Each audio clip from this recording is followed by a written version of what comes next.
آپ عنایت فرما کر بتا دیں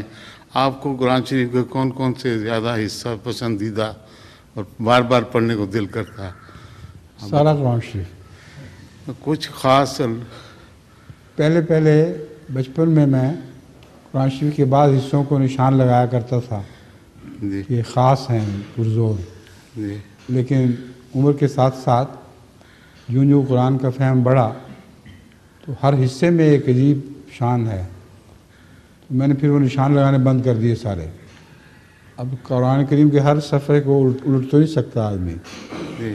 اس لیے یاد رکھیں کہ اللہ تعالیٰ کا احسان ہے اگر وہ آپ کو قرآن کریم کی سمجھ عطا کرے تو ہر آیت میں کوئی نہ کوئی ایسی چیز ہے جو دوسری آیتوں میں نہیں ملے گی۔ بعض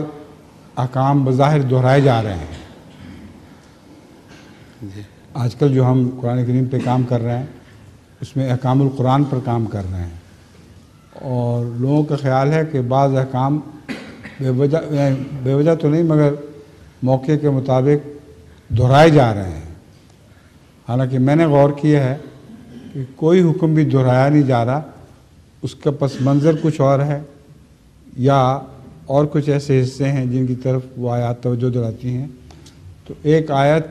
اپنے مضمون کے لحاظ سے دہرائی جاتی بھی ہے اور نہیں بھی دہرائی جاتی،